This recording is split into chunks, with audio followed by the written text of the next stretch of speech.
Good day, beautiful people, and welcome back to Life Treasures and Golden Moments. This is Natalie Silver. Well, happy holidays, everyone. Merry Christmas and Happy Hanukkah. Hope you're all enjoying the holiday season and staying healthy and warm and enjoying families and friends.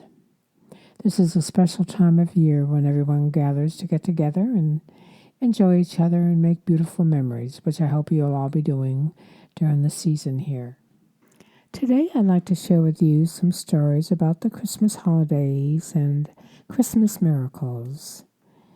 And the author is Karen Kingsbury. The first story I'd like to share with you this evening is called A Sheriff's Past, A Hopeful Present, and the author is Trista Lineman. Standing only 2 feet tall, it wasn't much of a tree. They decorated it with a popcorn strand and put a tiny tinfoil star on the top of it. It was all they could afford. Neil's latest assignment had placed him and his new wife, Jan, in a foreign country with no family or friends.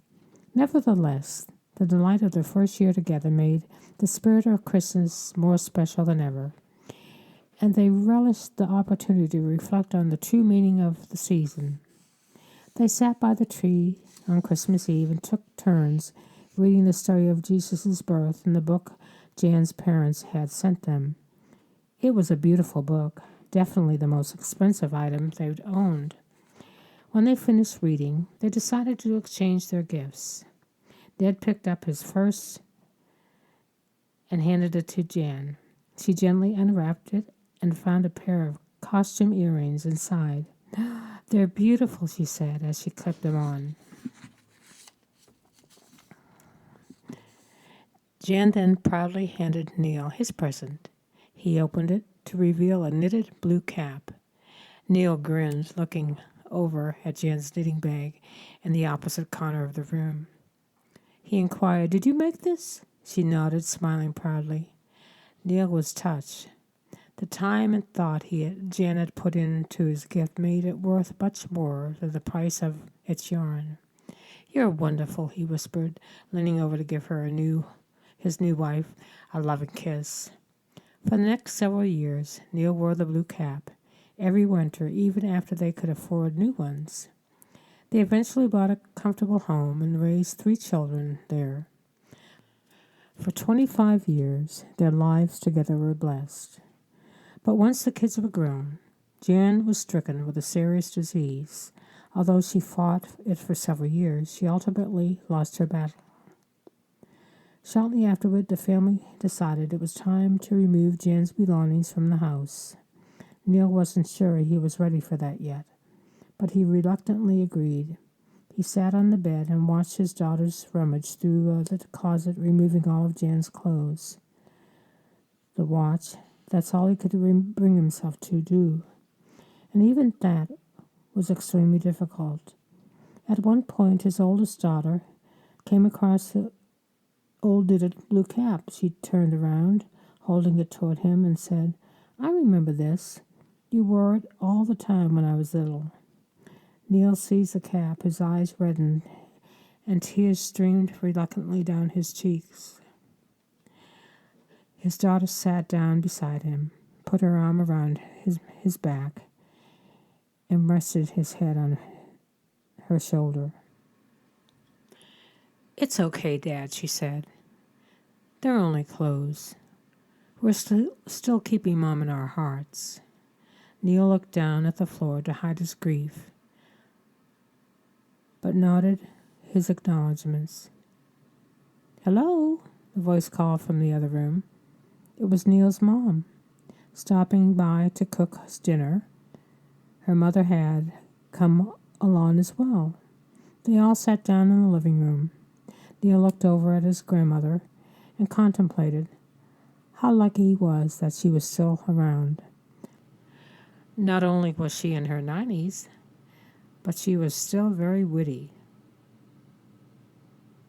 He sulked a bit, contemplated how ironic it was that his wife hadn't outlived his grandmother. Jan should still be there, he thought. Her life was shortchanged, and therefore so was his. His grandma interrupted his brooding. Neil, do you care if I have that knitting bag over there? It's not yours, is it? No, you can have it. Of course it was his. The questions was just a way to avoid mentioning that it had been Jan's and that she wouldn't need it any more.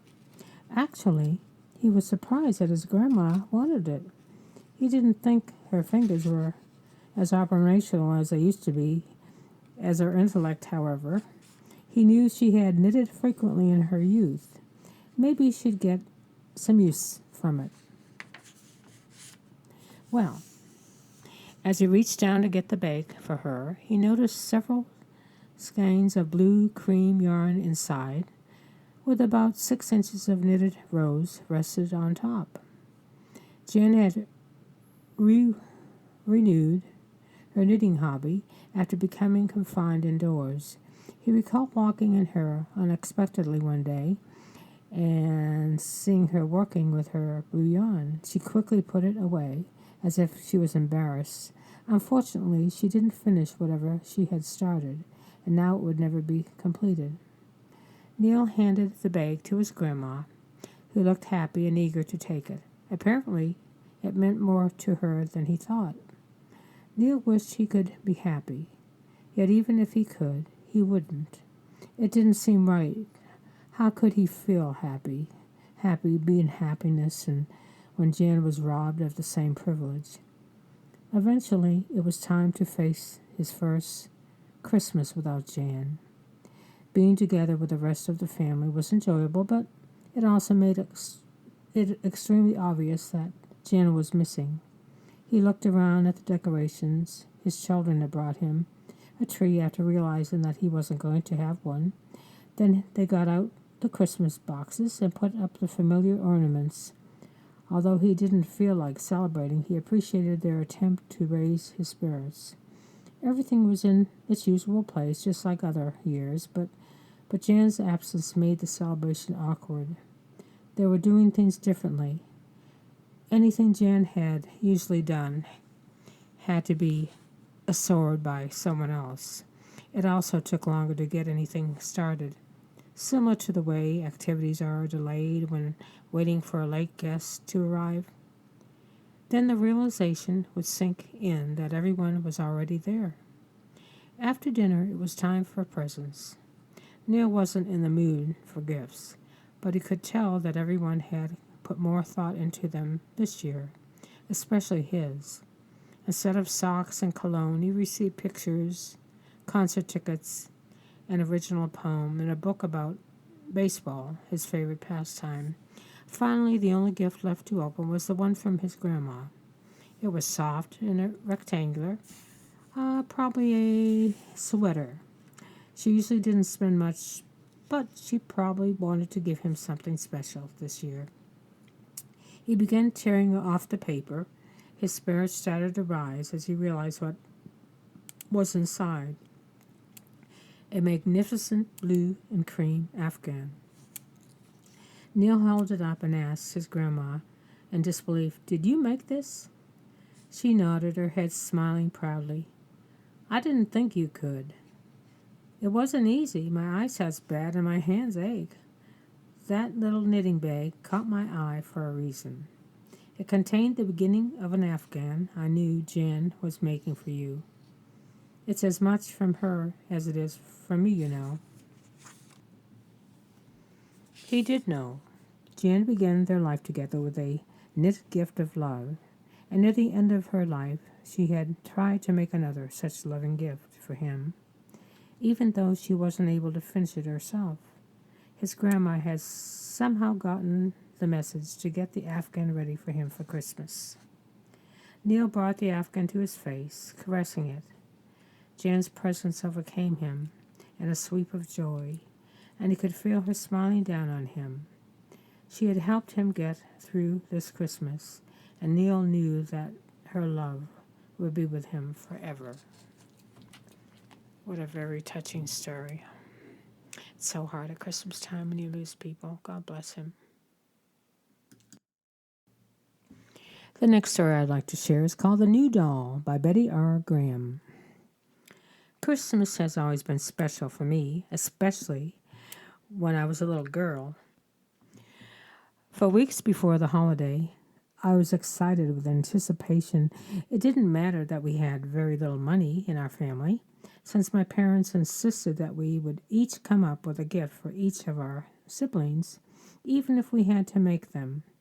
As the youngest of the children, I was assured of plenty of presents, and I worked hard to make all my offerings for the family.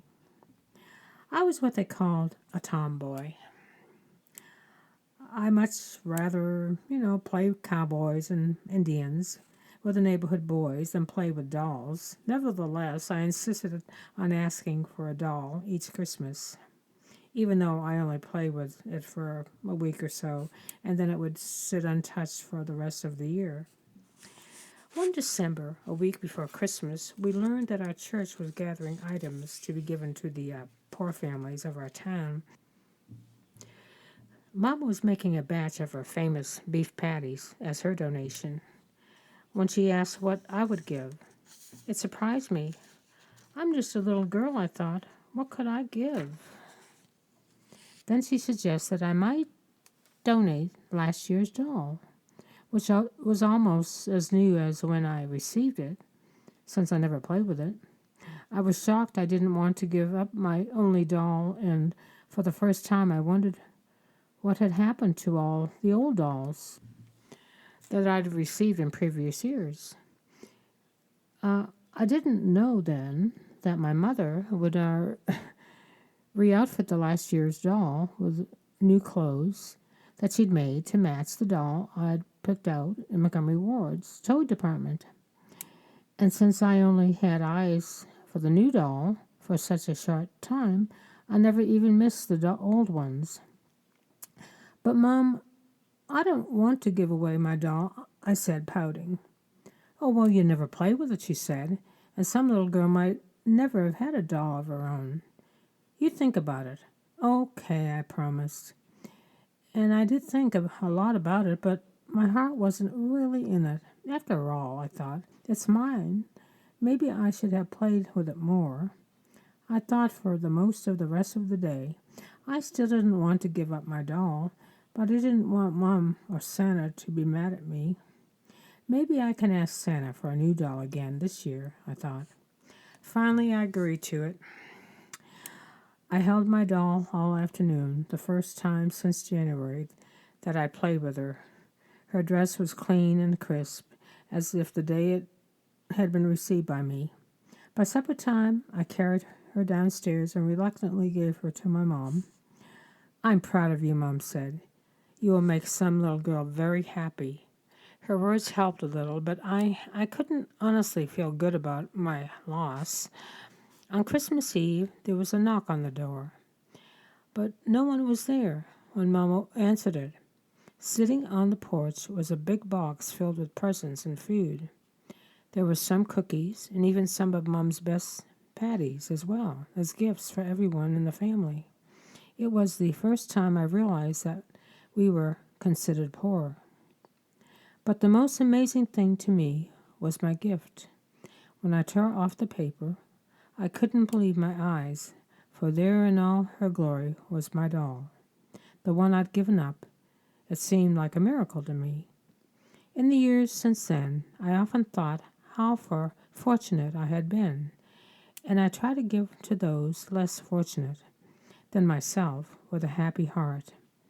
Give, and it should be given unto you, if not in material ways, as it was for me, in the joy received when you make someone else happy. No truer words have spoken. Lovely story.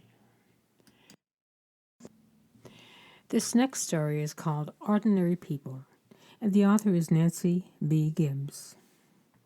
As the Christmas season of 1998 was quickly approaching, I wasn't listening to Christmas carols and decorating the house or baking Christmas cookies. As a matter of fact, I dreaded Christmas.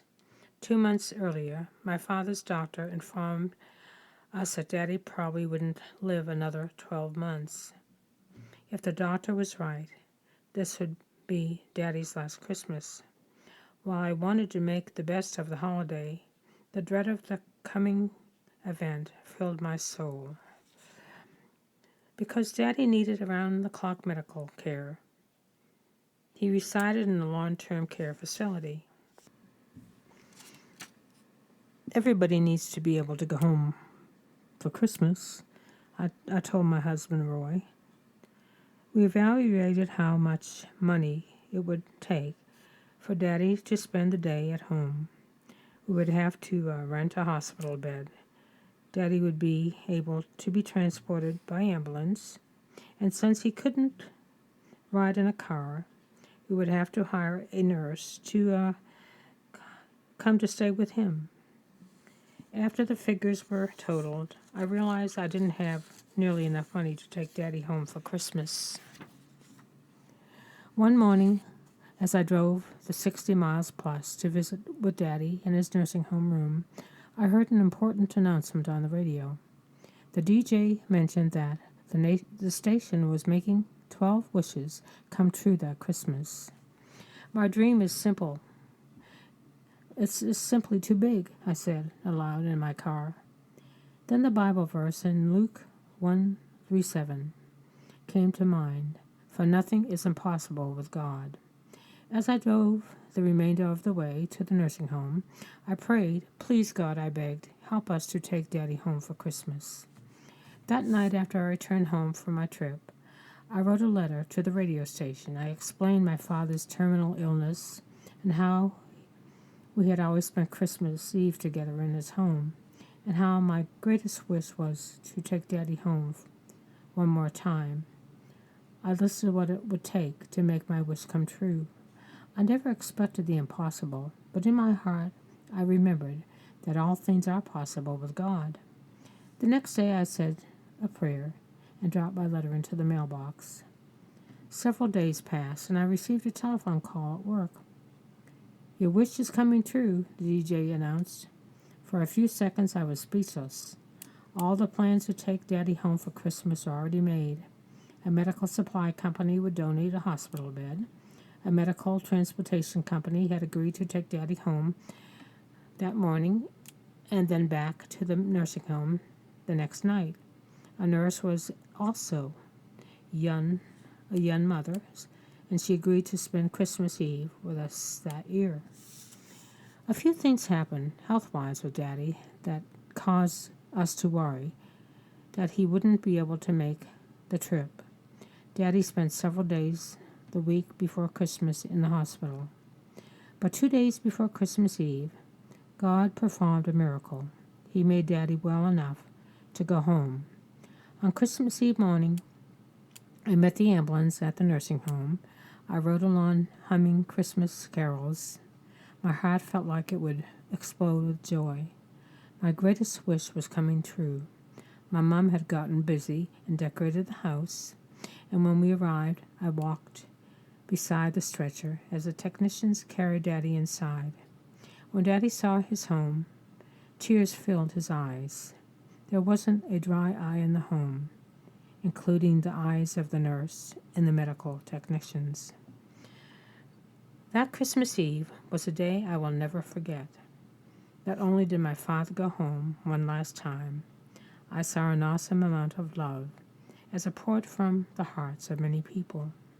The DJs, a young nurse, 2 medical technicians, and the owners of a medical supply company gave freely of their hearts to make my greatest Christmas wish come true. I was then and forever will be grateful for their generosity. I experienced that day what I already knew. Nothing is impossible with God. I also delivered that God uses ordinary people like you and like me to make heartfelt Christmas wishes come true. Oh my, what a beautiful story, and there's so much truth into that. What we can do to make other lives happy if we just reach out and give our love. This story is called A Christmas to Remember by Dawn Dwight. A year ago, Christmas Day, my relatives and friends back in the States were singing Silent Night and Joy to the World. But those weren't the words on my lips. A beautiful, calm morning on a resort island in Thailand had been interrupted by screams of grief. The tidal wave of sadness would soon wash against the rest of the globe. We arrived on Pai Pai Island off the coast of Thailand's mainland on the morning of December 25th. It was a dream vacation. We looked forward to it for months and months to celebrate our 25th wedding anniversary. I'd saved up to be able to take my wife, Lillian, away for a very memorable getaway. Since we are missionaries with the Evangelical Covenant Church in Taiwan, I'd been saving for a while. When Lillian pointed out we had frequent flyer miles to use up, she suggested we take our 5 children with us. I thought it was a great idea. Since our oldest son attends college in California, it seemed like a perfect way to experience a family Christmas to remember. Besides, I couldn't imagine celebrating this special milestone in our marriage without our kids. We left Tempe on December 21st and flew to Bangkok. After a couple of days touring the city, we traveled by train for 13 hours down country. Although my kids had traveled more than most, they were wide-eyed with what they saw on Christmas Eve. We tried our best to recreate our holiday traditions in our hotel room. I read the account of Jesus' birth from the Bible, and then we exchanged small gifts we'd purchased for each other in the marketplace earlier in the day. On Christmas morning, Lillian and I surprised our children by taking them to a place where they could ride elephants, even though it meant coughing up quite a few bucks. We wanted to give them a Christmas they'd never forget. Later that afternoon, we took an hour and a half ferry ride to a tropical island where we spent the balance of our vacation. The idyllic setting of Pai Pai Island was one of the main reasons Lillian and I had selected it as our destination. The beaches were like white powder. The water was the most breathtaking blue I'd ever seen. The picturesque cottages on the beach were just like the travel brochures that they'd portrayed. As my family and I made our way from the ferry landing to our hotel, we were shown 3 bungalows on the side of the hill, overlooking the water about 100 yards from the beach. My kids looked up to me with a knowing glance. They knew 3 months earlier, when I first made the reservations, I'd attempted to book a bungalows next to the picturesque surf.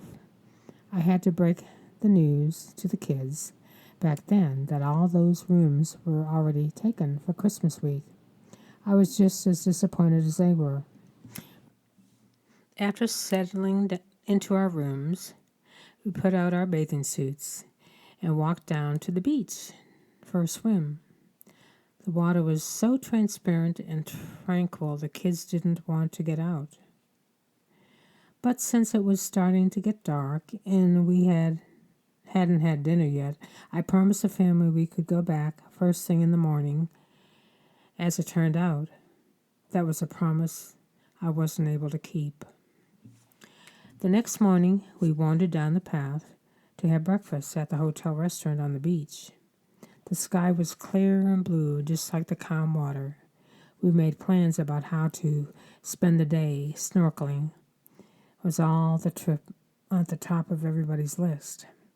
As we walked back up the hill, we paused just for a minute to drink in the beauty of the setting. About half an hour later, I heard the sound of people yelling. I stood at the door in our bungalow, and I noticed some smoke at the top of the hill. Assuming it was a brush fire and nothing more, I encouraged our kids to get their swimsuits on. But as we started down toward the beach, it was obvious something wasn't right. Getting closer, we saw the hotel restaurant where we'd eaten an hour before. when it was destroyed, all the evidence pointed to a massive tsunami. Oh my goodness. There was debris and large pieces of furniture on the beach and floating in the water. At this point, I was completely unaware that our portions of the island had been hit even harder than where we were. I had no way of knowing that upwards of 1,100 people had been killed in a few minutes' time. I told the kids there was no way we could go swimming because something terrible had happened. We stood with a sense of disbelief, realizing that all the beachside bungalows had been swept away. The very bungalow we had attempted to stay in were gone. In a few minutes, several people carried the limp body of a woman up from the surf and laid her down in front of where our family was standing. It was obvious she wasn't breathing. A man who appeared to be the woman's husband and her young son stood in shock beside her. When no one responded to my screams to start CPR, Lillian and I began frantically to try and revive the woman. Soon other onlookers bailed us, including a college-age son. Sadly, after doing mouth-to-mouth resuscitation for an hour, we had to admit our efforts were not going to bring her back. My wife and I introduced ourselves to the woman's husband and son. We discovered they were tourists from England.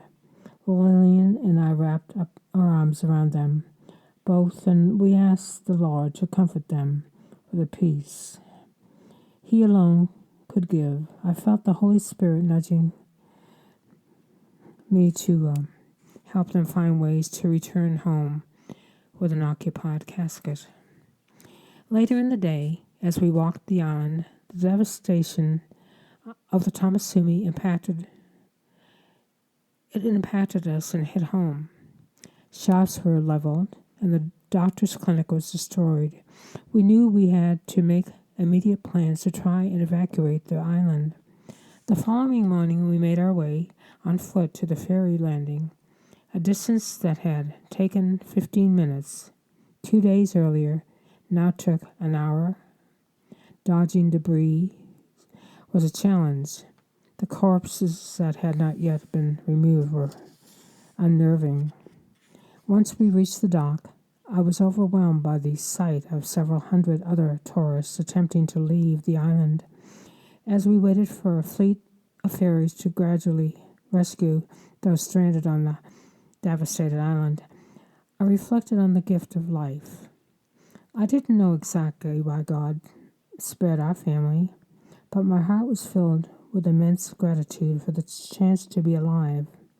Had we gotten the accommodations we wanted, we'd be dead. Had we gone to breakfast 30 minutes later, we likely would have not survived. Unlike Christmas presents piled beneath a tree,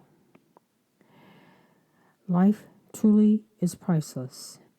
In addition, it can't be taken for granted. None of those who perished on Popeye Island knew December 26 would be their last day. I plan to see this special gift of life which God has given me to serve Him the rest of my days. Yes, so often we take lives for granted. That's why we have to live each day and love one another and be in happiness and don't look for problems and be good people. Be good to each other. Be loving. And stop causing problems for other people and whatever. Just love each other and help each other out. Do unto others as you'd like to be done to. That was quite a story. I remember seeing a movie on that several years ago. That was devastating. Those poor people. And it comes so quickly. You know how the waves are if you've ever been by a beach and big waves come in and that had to be absolutely scary. Mercy. What a story, huh? Thank you, author, for that story. This story is called The Best Christmas Gift by Joanne K. Hill. Some miracles don't come with whistles and bells, nor do they always happen instantly. Sometimes they evolve over time. That's how it was for my best Christmas gift. My parents may have loved each other, but apparently they had a hard time expressing it. They came from very different backgrounds, and my mother had played in a band, and her family's home was a center of social activity, while my father was more of a loner, focused on business and his religion. We had a few times when our little family did something together, and most of those times ended in a stressful silence. Finally, they separated for good. Coming from a Christian background, I could neither understand nor accept this breakup, even though I prayed constantly for a miracle to make our family whole once again. We were evidently driven even further apart. Shortly after I started first grade, my brother and sister went into a foster home in an adjoining state, and I went to live with my grandmother. My father moved across the country to California. When I became an adult, I learned that shortly after my sister was born, Mom had a nervous breakdown and could not care for her. After a couple of years living with first one relative's family, then another, I joined my siblings in the foster home. With three-fifths of us together again, I prayed harder for my parents to restore our family unit. Then Mom met someone else, a widower with no children, and he proposed marriage. The man Mom brought to visit us seemed nice, but I wanted my real father. When Mom and Ralph brought the news of their engagement, I reacted horribly, but that didn't stop the marriage, and shortly after their wedding, they came to get the three of us children. The week before Christmas in 1943, we arrived with our belongings at a cute little bungalow in Mishawaka, Indiana. The house was lavishly decorated, and there was a huge tree in the living room. Really? A mixture of sweet, spicy smells wafted through the rooms. Although I tried hard not to be enthusiastic, I soon caught the holiday spirit. Ralph had little experience with young children, but I think he had a sixth sense for feelings, perhaps due to his job as a state trooper. He treated us with the same kindness and respect as he did our mother, and never brought up my thoughtless behavior when I first heard of the engagement. Each day, my resolve to dislike this man my mother had married grew less intense. Since we had no gifts to offer, we three children decided to put on a little play for Mom and Ralph on Christmas. We decided to do it Christmas Eve. With Mom's help, we planned and rehearsed all day while our stepfather was at work. After supper, Mom told Ralph to sit in his favorite chair and wait for a special surprise. In the kitchen, she helped us light some candles and candlesticks, then turned off all the lights except those on the tree and joined her new husband. Singing Silent Night, the three of us marched into the living room. When we finished, my little sister Vicky ran to Ralph, crawled up on his lap, and gave him a big hug and a kiss. My brother Dick also hugged him. I hung back. "Who wants to help me with the hot chocolate and cookies?" Mom asked in a voice so happy I hardly recognized it. I raced off with a backward glance at Ralph and followed my mom and siblings to help Ralph. Might be nice, but he wasn't my daddy. I tossed and turned all that night with mixed feelings of anticipation and sadness, though they temporarily faded the next morning when we opened the presents piled high under the tree. Earlier, Mom had asked each of us what we'd like for Christmas. I asked only for a pair of ice skates and secretly wished her my real father. Although I opened several nice presents, there were no ice skates. Even the one little request seemed to go unanswered. Still, I knew I should be grateful. After all, my brother, sister, and I were finally reunited with our mother, after a 3-year separation. Well, let's gather up the wrappings and get some breakfast, said Mom. Good idea, Ralph agreed. I'm hungry. Do you like your presents? Ralph asked as we stood up. Oh, yes, I said, trying not to show my disappointment. Well, let's see. What do we have here? He said, looking through my pile. Oh, my, Helen, something's wrong. Mom took a closer look. Why? Why? Is something missing, she said. I'm sure that Joanne had one more present. The two of them grinned from ear to ear. Then I remembered how Mom had loved to play hide-and-seek games with us. You're getting warmer now. Okay, you're cold. Oh, You're really cold now. My brother and sister excitedly raced around the house with me trying to help, but I only grew more and more frustrated. I stopped in the middle of the kitchen, feeling tense and angry. This was a dumb game. Suddenly, Ralph's warm voice cut through my bitter thoughts. Stop a minute. Think about where you've been. My frustration quieted in response to his gentle voice, and I pondered my route, recalling a warm message every time I got between the dining and living rooms. I stood under the archway in puzzlement. Dick must have been contemplating the route as well. He looked Ralph up and down and smiled. Dick looked at me, then up and toward the ceiling. There on the archway shelf was a large decorated package. Ralph was 6 feet 5 inches tall, easily reached up and retrieved the box. Inside was a pair of bright white ice skates. The ice skates were a beautiful gift, but the one I treasure most from that Christmas did not come wrapped in paper. It came in the package of a very tall police officer who loved our mother and us with all his heart. God knew best that Christmas, for he bought me a very special dad to make us a whole family. Oh my, wasn't that a beautiful story? There's so many good people in the world too. What a blessing. Thank you so much for that story, author.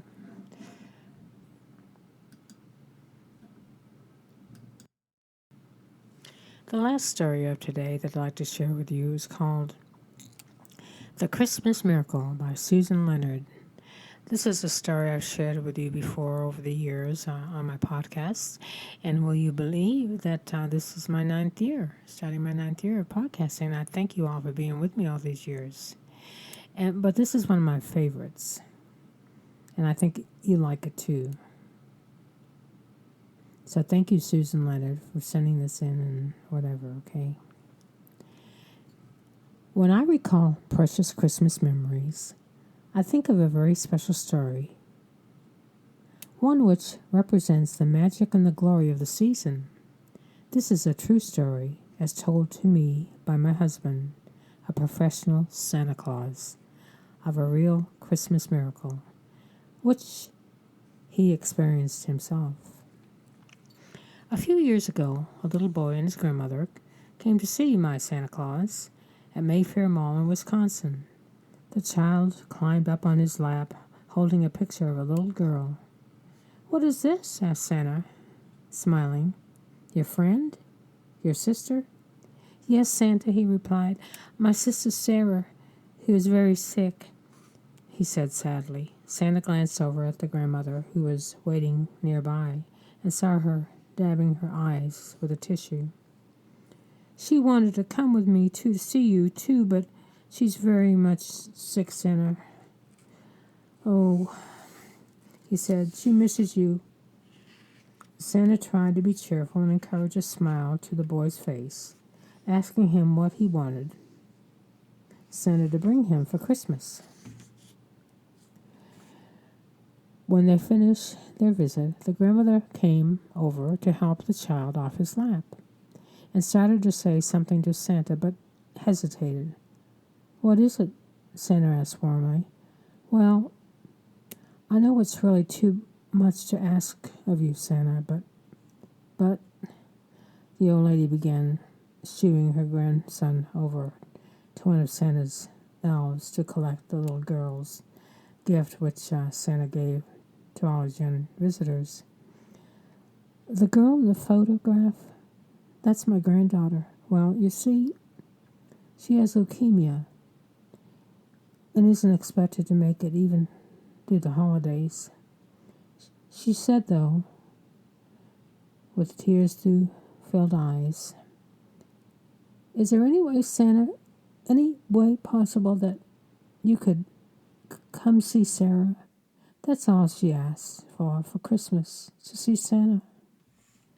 Santa blinked and swallowed hard and told the woman to leave information with his elves as to where Sarah was, and he would see what he could do.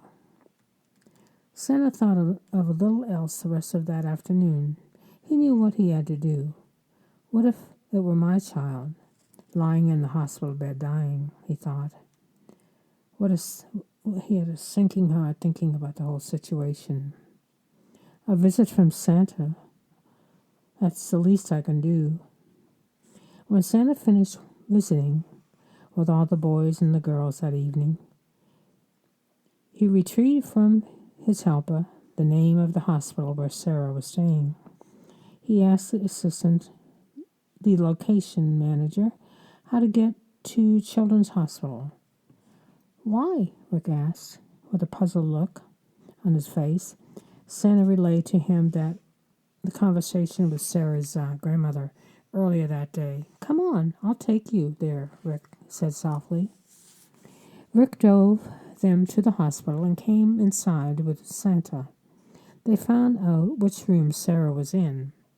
A pale Rick said he would wait outside in the hall. Some people don't like hospitals. None of us really do, but some are so afraid to go in them even to visit. Sarah quietly peeked into the room through the hall half-closed door and saw little Sarah on the bed. The room was filled with what appeared to be her family. There was a grandmother and the girl's brother he had met earlier that day. A woman he had supposed was Sarah's mother stood by the bed, gently pushing Sarah's thin hair off her forehead. Another woman, who he discovered later was Sarah's aunt, sat in a chair near the bed with a very sad look on her face. They were talking quietly, and Santa could sense the warmth and closeness of the family and the love and concern for Sarah. Taking a deep breath and forcing a smile on his face, Santa entered the room below with a bellowing, hearty "Ho, ho, ho!" "Santa!" shrieked little Sarah, weakly as she tried to escape her bed to run to him. IV tubes intact, Santa rushed to her side and gave her a warm hug. A child, the tender age of his own son, 9 years old, gazed up at him with wonder and excitement. Her skin was pale, and her short tresses bore telltale bald patches from the effects of the chemotherapy. But all he saw when he looked at her was a pair of huge blue eyes. His heart melted, and he had to force himself to choke back the tears. Though his eyes were riveted upon Sarah's face, he could hear the gasps and quiet sobbing of the woman in the room. As he and Sarah began talking, the family crept quietly to the bedside, one by one squeezing Santa's shoulder or his hand, gratefully whispering, "Thank you," as they gazed sincerely at him with shining eyes. Sarah and Santa talked and talked and talked, and she told him excitedly all the toys she wanted for Christmas, assuring him she'd been a very good girl that year. As the time together dwindled, Santa felt led in his spirit to pray for Sarah and asked permission from the girl's mother. She nodded in agreement. The entire family circled around Sarah's bed, holding hands. Santa looked intensely at Sarah and asked her if she believed in angels. "Oh, yes, Santa, I do," she exclaimed. "Well, I'm going to ask the angels to watch over you," he said, laying one hand on the child's head. Santa closed his eyes and prayed. He asked that God touch little Sarah and heal her body from the disease. He asked that angels minister to her, watch and keep her, and to give her family peace. And when he finished praying, still with eyes closed, he started singing softly, "Silent night, holy night, all is calm, all is bright." The family joined in singing, still holding hands, smiling at Sarah, and crying tears of hope, tears of joy for this moment, as Sarah beamed at them all. When the song ended, Santa sat on the side of the bed. Again, he held Sarah's frail, small hands in his own. "Now, Sarah," he said authoritatively, "you have a job to do, and that is to concentrate on getting well. I want you to have fun playing with your friends this summer, and I expect to see you at my house at Mayfair Mall this time next year." He knew it was risky, proclaiming that to this little girl who had terminal cancer, but he had to. He had to give her the greatest gift he could. Not promises of dolls or games or toys, but the gift of hope. "Yes, Santa," Sarah exclaimed, her eyes bright. He leaned down and kissed her on the forehead and left the room. Out in the hall, the minute Santa's eyes met Rick's, a look passed between them, and the two men wept unashamed. Sarah's mother and grandmother slipped out of the room quickly and rushed to Santa's side to thank him. "My only child is the same age as Sarah," he explained quietly. "This is the least I could do." They nodded with understanding and hugged him. 1 year later, Santa Mark was again back on the set in Milwaukee for his 6-week seasonal job, which he loved to do. Several weeks went by, and then one day, a child came up to sit on his lap. "Hi, Santa. Remember me?" "Of course I do," Santa proclaimed, as he always does, smiling down at her. After all, the secret to being a good Santa is to always make each child feel as they are the only child in the world at that moment. "You came to see me in the hospital last year." Santa's jaw dropped. Tears immediately sprang to his eyes, and he grabbed this little miracle and held her to his chest. "Sarah," he exclaimed. He scarcely recognized her, for her hair was long and silky, and her cheeks were rosy, much different from the little girl he had visited just a year before. He looked over and saw Sarah's mother and grandmother in the sidelines, smiling and waving and wiping their eyes. This was the best Christmas ever for Santa Claus.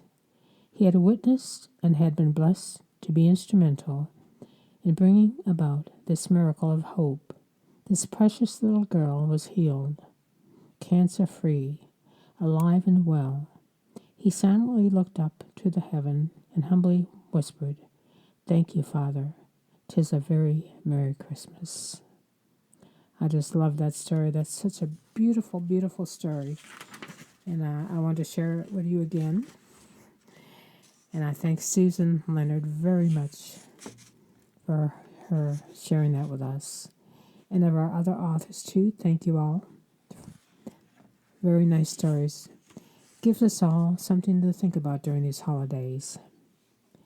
That the only thing in life is to love one another, to bring goodness to everyone, and to have happy hearts. None of this other stuff is really important, things that don't really matter. It's people and love that is important. So reach out to your people around you today. Make beautiful memories and love one another. It would make a wonderful holiday for everyone. I'm so glad that I got to share my day with you today, and I thank you for being my people to listen to me. I look forward to being with you again soon, and I hope you have happy holidays and all the best in the new year. And I hope to be with you in 2025, starting my 9th year.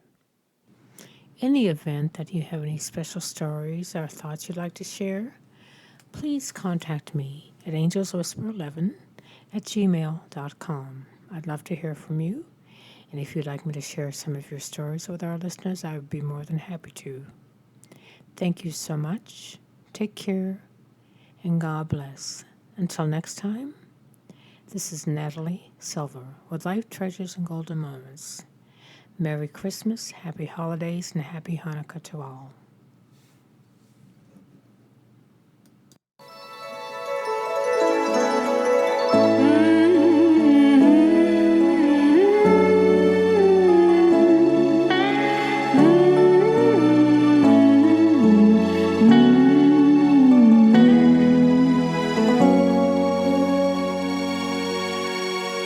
Candles in the window,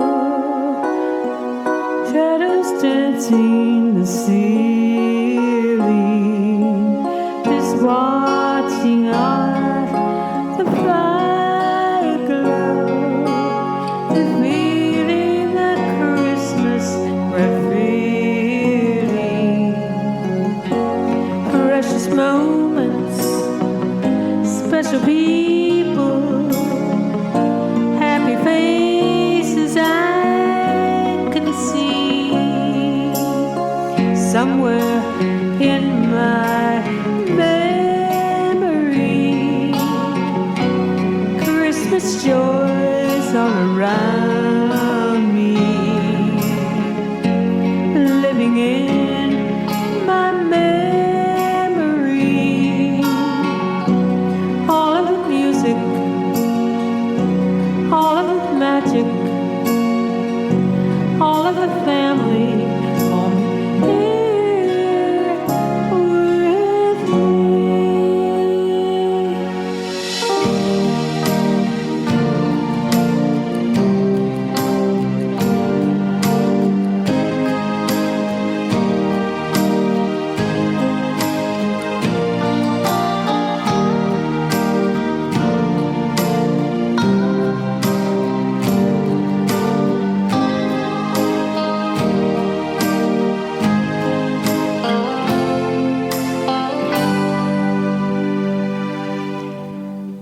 Memories of my childhood, when I was 5, 6, and 7. I would wake when dawn would, living in Christmas Day.